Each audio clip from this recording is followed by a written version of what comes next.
ENG 카메라 들고 찍는 거예요. 그래서 됐습니까? 좋다. 괜찮습니까? 그 MBC만이 좀 특징이라고 할 수 있는데 근데 뒷풀이 사회를 봤거든요. 비주얼 담당인 네가 나가라 뭐 특징이고 뭐 이런 경우에. 대전 MBC 50. 2톤이야?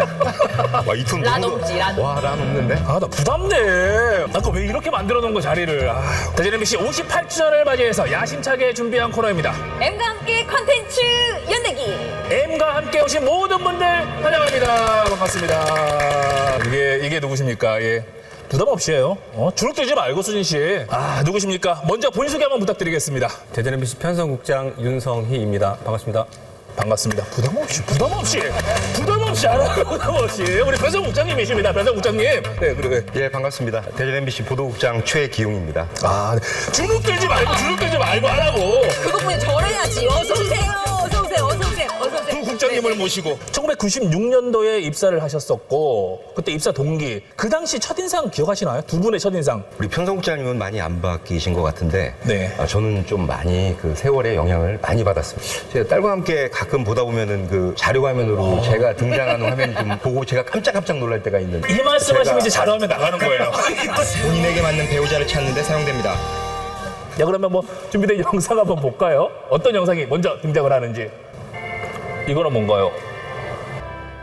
야, 대전 문화방송. 뗏목? 금강은 살아있는가? 36년 전이구나, 5년 전에.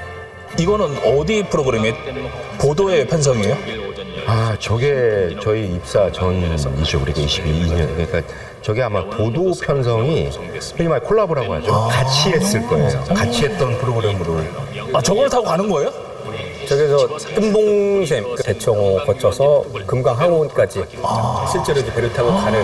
근데 그 배 중에서 왜 뗏목이어야 되는 거예요? 거기도 모터보트 타고 가면 이상하지 않나요? 그래요? 아니 뭐 유람선을 타고 갈 것도 아니고. 아니 그 화면에 정답이 있는 것 같아요. 그러니까 뗏목을 타야 저런 장면들 나오잖아요. 막 끌고 막 좀 내려서 끌 수도 있고 하니까 그런 것들 아닐까 싶은데. 무동력을 이용해서 뭐 그런 직접 걸 수도 사람을. 있고. 예. 대전문화방송 특집 다큐멘터리 15부작 잃어버린 백제를 찾아서 15부작으로 만들었어요. 또 15부작이고 팀장 한 분하고 PD 한 명, 기자 한 명 이렇게 해서 이제 회사 차원에서 이제 프로그램을 시작해보자. 네. 15부작으로 한번 해보자 해서 만들어졌던 걸로 기억하고 백제에 대한 총망라 정리하는 어떤 그런 뜻깊은 그런 프로그램이었죠. 사실. 다큐멘터리 15분작을 한다는 게 저도 이제 뭐 몇 편을 만들어 봤지만 이 정말 끈기나 어떤 대단한 열정이 없으면 어렵지 않을까. 대단히 어려운 그 당시만 해도 이제 백제사에 대한 부분들을 많이 사람들이 모르는 그런 것들이라 되게 의미가 있는 프로그램 아닌가. 야, 항공 촬영을. 저 당시에 헬기를 쓰는 것도 아마 쉽지 않았을 거예요. 저게 그 1년 반 동안 진행된 걸로 알고 있고요. MBC 헬기는 그 중간에 나왔고 저걸 시작 단계에서는 MBC 헬기가 없어서 아마 경찰청 헬기를 빌려서 썼다고 그래요. 그래서 촬영이나 이런 것들이 뭐 원만하지 않기 때문에 문을 열고 촬영할 되게 위험한 그런 상황에서 그러니까 지금은 촬영 헬기가 있어서 사람이 안 타도 촬영한 카메라가 이제 헬기에 달려 있습니다. 근데 당시에는 이제 경찰 헬기를 빌려서 타는데 한겨울에 올라가면은 이제 문을 열어요. 공공에서 문을 열고 안전벨트 매고 혹시 모르니까 제가 옆에서 붙잡고 있잖아요. 붙잡고 있고 ENG 카메라 들고 찍는 거예요. 그래서 사실 그때는 이제 목숨 걸고 지금은 물론 안 되고 절대 안 되는 일이지만 당시에는 좀 제작 환경이 좀 사람 목숨도 목숨이지만 또 그 카메라 떨어지면 그게 얼마짜린데 그게. 목숨이 더 중요하지 않을까요? 아니 목숨 이제 안전벨트 메고 있으니까 이제 카메라는 이렇게 하면 나 부담돼. 아까 왜 이렇게 만들어 놓은 거 자리를. 오늘 너무 기쁘고 여러 사람도 많이 만나가지고 더 친해지고 라디엔 싶어요. 티어링. 뭐 다른데 이렇게 돌아다니는 것보다도 이런 데 한번 수진 씨도 라디엔 티어링 진행해봤잖아. 좋을 것 같아가지고 그리고 이 라디엔 티어링이라는 게 대전 MBC에서 그 시작이었다. 뭐 전국으로 지금 곳곳에서 하기도 하는데 진짜? 대전 MBC가 그 시작이었다라고 들었는데. 진짜? 아니 지금 모르시는 눈빛인데? 라디오 방송을 들으면서 목적지까지 가는 그런 이제 행사였고 중간중간에 이제 그런 포스트라고 하죠. 네. 가서 이제 퀴즈도 진행하고 저기 뭐 라디오가 데크 또 저렇게 큰 걸 들고 다녀야 되는지 모르겠지만 이제 목적지 가면 저렇게 노래 공연도 좀 하고 우옥한 선생님 생방송으로 진행이 됐던 거잖아요. 그렇죠. 그러니까 라디오로 들은 거죠. 똑똑한데?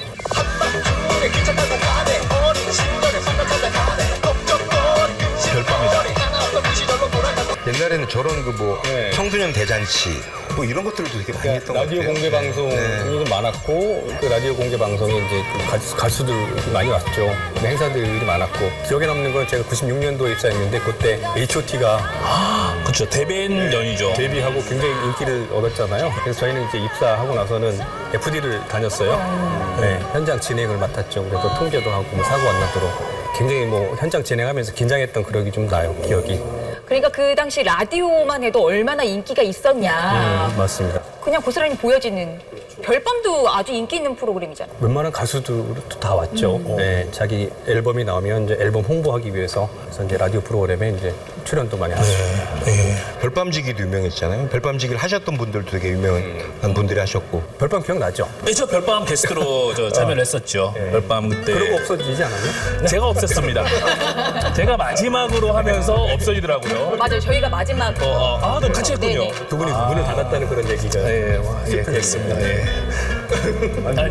저희 출연했는데 꼭 그런 얘기를 요즘에도 지금 이제 라디오 프로그램이 역시 많은 역할을 하고 있잖아. 그러면요. 일단 그 별이 빛나는 밤에 청소년기를 보냈던 그분들이 이제는 즐거운 오후 2시를 들으면서도 마음의 위안을 받는 그렇게 됐어. 그 라디오 프로그램이야말로 지역민들의 요 마음을 달래주는 프로그램이 아닌가 이런 생각이 들어요. 이렇게 우리 지역의 이야기가 나오고 네네. 내 문자가 소개가 되고 내 편지 사연이 소개가 되니까 훨씬 더 애정이 가고 애착이 갈 수밖에 없는 거죠.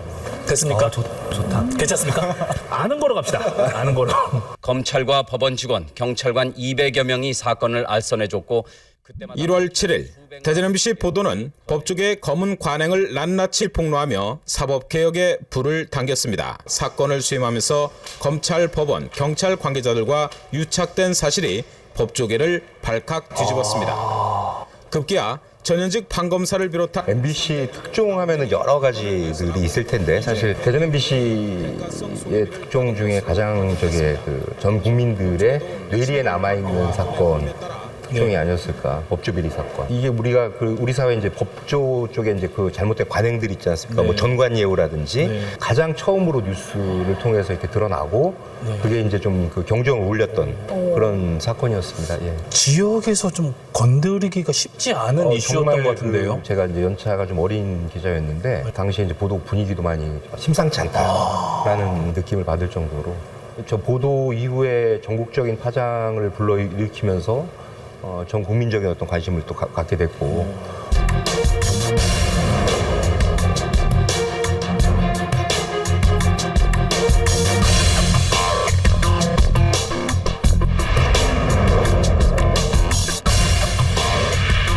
재경 국장님이 만든 네, 제가 만든 프로그램이네요. 직접 네네. 그때 사상 유례없는 사고라 태안이 청정해역이지 않습니까? 기록으로 좀 남겨야겠다는 차원에서 시작한 게 이제 그 다큐멘터리인데 생태계들이 얼마나 이렇게 무너졌는지 그리고 그 여파가 얼마나 계속돼 가는지 그런 것들을 많이 담았죠.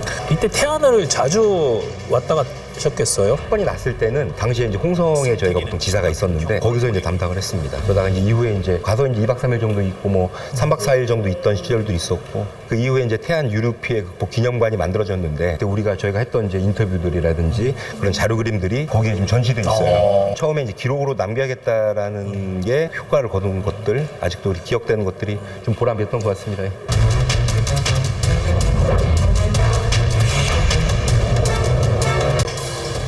시사 플러스. 이제 윤석열 국장님 등장하시나요? 예, 지금 나오는 저 장면이 아마 첫 화일 겁니다. 종교 관련한 프로그램이었는데 방송 이후에 회사가 마비될 정도로 항의 전화가 계속됐고 신도분들이 그냥 그 회사 MBC까지. 주변을 에워싸는 그런 상황이어서 약간 좀 일촉즉발에 제 전화번호가 유출되는 바람에 저한테 항의 전화가 이제 휴대폰에 계속 왔었어요. 그래가지고 결국은 휴대전화를 바꿀 수 조금 없죠. 싫어하는 분이 일부러 유출한 건 아닐까요? 그 MBC만이 좀 특징이라고 할 수 있는데, 그러니까 사실 종교 문제 같은 것들 그리고 약간 건드리기 어려운 것들 그런 것들을 좀 용기 있게 좀 파헤치고 했던 것들이 끈기 있게 추적하고 그리고 보도했고 취재했던 것들 그런 것들이 많이 이렇게 평가를 받고 대기업으로부터 이제 그런 전화 기업들이 왔죠. 와서 광고를 빼겠다. 뭐 대기업과의 그런 싸움에서도 뭐 굴하지 않고 저희가 방송을 했고. 보물 시샘하는 한방눈이 온 세상을 하얗게 뒤덮었습니다. 보물 시샘하는 경칩인 오늘 대전과 충남 지방에 경칩에? 새벽 4시를 2003 년? 대설주의보가 발령된 가운데 2004년. 아마 저때 그 대전 적설량이 1m. 오. 태풍이 오거나 이제 비가 많이 오거나 그러면 저희도 보도를 해야 되는데 저 상황을 이제 전달해야 되는데 저도 오다가 이제 막혀가지고 중간에 그 차를 세우고 전화 참여를 했던 기억이 납니다. 그럼 이제 지역이 그러면 당연히 서울에서 야 대전 연락해, 대전 연결해 그러잖아요. MBC가 네트워크 구조로 돼 있기 때문에 이제 그런 뉴스 전국적인 상황 이제 대전에서의 어떤 뭐 혹은 뭐 충남, 세종에서의 어떤 재해 상황이 있을 경우에는 이제 전국 네트워크화 돼 있기 때문에 저희가 이제 서울로 연결을 해서 저희 전국 뉴스를 하는 거죠. 사실 저희가 메인이 돼서 저희가 그 같이 했던 기억들이 꽤 있어요. 그러니까 그 저희가 이제 서울하고 제가 이제 이쪽 대전에서 이제 팀장을 맡고 서울에서는 이제 팀이 내려와서 같이 이제 대응해서 보도를 하고 MBC의 어떤 좀 힘이라고 한다면은 그런 네트워크와 연대 이게 아닐까 생각을 합니다. 갑자기 궁금한 게 이제 전국으로 방송이 되면 그럼 뭐 옷을 좀 달리 입는다던가 아니면 옷을 좀 신경을 쓴다던가 비주얼 담당인 네가 나가라 뭐 태풍이고 뭐 이런 경우에. 이런 게 좀 있나요? 이런 게 있어요. 약간 이제 저희가 태풍이 오면은 사실 기자가 나와 있는 현장에서 얼마나 바람을 맞고 있고 막 비바람 얼음으로 피어나는 게 제일 또 생생하잖아요. 그러다 보니까 가장 심할 때 또 연결을 자주 해요. 그러다 보면은 이제 아주 뭐 눈도 못 뜨고 막 막 원고를 보고 막 읽을 때도 있고 막 그렇습니다. 그래서 보통 보면 중계차 연결할 때 보면은 조금 전까지 그런 바람이나 비가 잔뜩 오고 연결할 당시는 잠잠해지는 그런 경우가 이제 비바람이 치고 있는데 뭐 현장 상황 전에 아직도 뭐 바람이 불고 있으면 너무 조용한 거예요. 그러면 좀 전까지는 너무 매섭게 몰아쳤는데 지금은 태풍의 눈에 들어온 것 같습니다. 이런 표현을 쓸 때도 있고. 대표 뮤지션이 당신을 찾아갑니다. 단 한 사람만을 위한 특별한 무대. 제가 사전에 얘기를 듣기로는 윤성희 편성국장님이 가장 애정하는 프로그램이 이 오롯이 당신이다. 요조 씨 나오지 않습니까? 예. 컨셉도 굉장히 좋은 것 같아요. 진짜 사연 있는 분을 앉혀놓고 그분만을 위한 무대를 만든다는 게 상상해보세요. 나를 위해서 콘서트가 열린다라는 생각을 해보시면 약간 좀 가슴이 좀 벅차지 않을까? 아니 그 애정하시는 게 느껴지네요. 이렇게 가장 능숙하게 프로그램을 설명하시는 거 보니까 힐링 콘서트의 어떤 사실 또 원조라고도 볼 수 있는 거죠. 어떻게 보면 맞습니다. 치유라는 것들. 저기 이제 출연하신 분들 보면 이제 사연들이 있죠. 그 이제 김용균 씨 어머니도 있고 그리고 지금 나오는 저 선수들은 올림픽에 선발이 됐는데 갑자기 이제 올림픽이 이제 취소가 된 거예요. 그래서 출전 기회가 없어지고 또 내년을 기약해야 되는 내년 또 선발전을 또 해야 되는 그런 이제 선수들을 위해서 또 저런 무대를 만들었고 각각의 참 사연들이 있는 의미 있는 분들을 섭외해서 무대를 만들었으니까 되게 기억에 많이 남고 애정하는 그런 프로그램이죠. 사실 저도 오롯이 당신을 참여를 했습니다. 제가 그 종방년 때 그때 뒷풀이 사연을 봤거든요. 네. 그렇게라도 다 손가락을 얹고 그 태풍의 눈에 들어온 것 같습니다. 프로그램 맛집이라고 하는 그런 칭찬이 참 듣기 좋아요. MBC가 만들면 뭐 재밌고 잘한다, 세련되다 뭐 이런 칭찬들을 들으면 그때 제일 기분이 좋습니다. 1분 1초도 저희 허투루 쓰지 않고 정성을 들여서 프로그램을 만들고 그리고 일단 재밌고 정신 건강에 좋고 영혼을 살찌우는 그런 프로그램들을 앞으로도 계속 만들겠습니다. 많지는 않은 인력이지만 정말 필요한 뉴스들, 지역민들에게 필요한 뉴스들을 제가 계속 취재하고 그런 공익적 취재들을 많이 하는 그런 뉴스를 만들려고 노력하겠습니다. 대전 MBC 창사 58주년을 맞이해서 M과 함께 두 국장님과 함께했습니다. 네, 앞으로도 대전 MBC 많이 사랑해주세요. 고맙습니다.